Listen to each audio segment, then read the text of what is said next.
त्या पोरीच्या हातचा भावलाय भावला. तिनं रूम बंद चावी देऊन आणलं होतं त्यांना, म्हणून एवढं तणक्यात बोलले रणजित भाऊजी सगळ्यांसमोर. चावी संपली, गप्प बसले आणि ताडताड निघून गेले.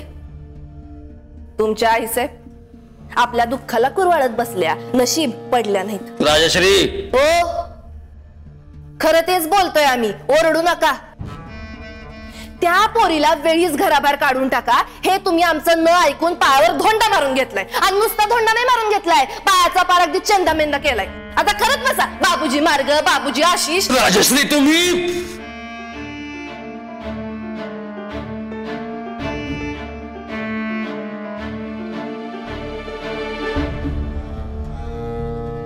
काहीच केलं नाही. चला म्हणजे आमचं म्हणणं पटतंय तरी.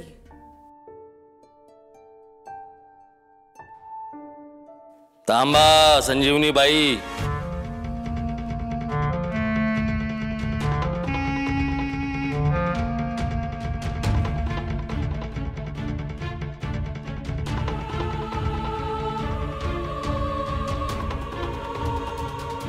तुम्हाला आम्ही सांगितलेला घोडा आठवतो का?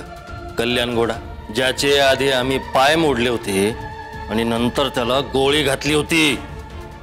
जी, तीच फिलिंग आज आम्हाला पुन्हा आली. तीच गोष्ट आज आम्हाला पुन्हा करावीशी वाटली. आधी पाय मोडले असते आणि नंतर गोळी घातली असती.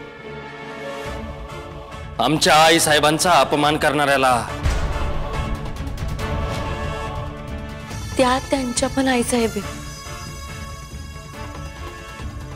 मला माहिती आहे ते जे काय बोलले ते एकदम चुकीचं होतं,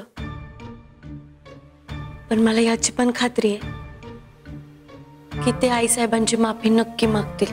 हीच एक गोष्ट आहे जी आम्हाला माहिती आहे आणि म्हणून त्यांचा कल्याण घोडा झाला नाही. ठीक आहे, मी जाऊ का? फक्त इथूनच नाही तर ह्या घरातूनच कायमचं जा. फक्त आणि फक्त तुमच्यामुळं रणजितराव असं वागतायत. तुम्हाला तुमचा फायदा कळत नाही आणि त्यांना त्यांचा. एक मिनिट.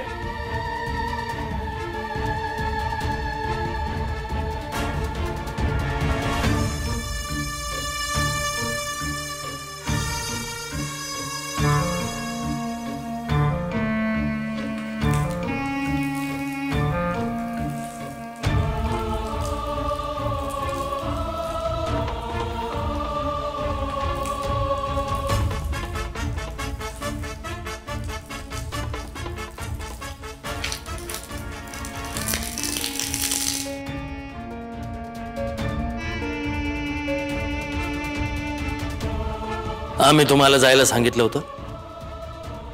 मोठी माणसं तुम्हाला हिताचं सांगतात, पण तुम्हाला ते ऐकायचं नसतं आणि मग तुम्ही स्वतःचं नुकसान करून घेता. मागच्या वेळेस गाडी थांबवून आम्ही तुम्हाला सांगितलं होतं लांब राहा. या पृथ्वी तलावर तुमचं काहीच उरलं नाहीये. तुम्ही थेट नरकात जा.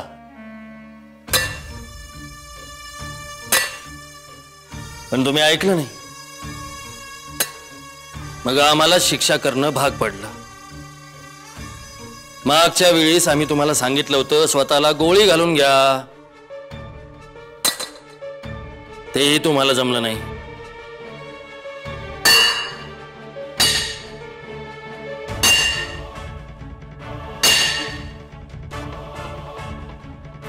आता आमच्या पद्धतीनं तुम्हाला शिक्षा करायची वेळ झाली.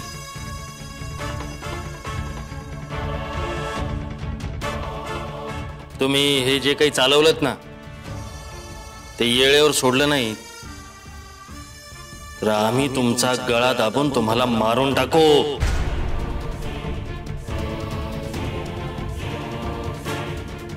आणि मागच्या शेतामध्ये पुरून सुद्धा टाकू. येतंय ना ध्यानात?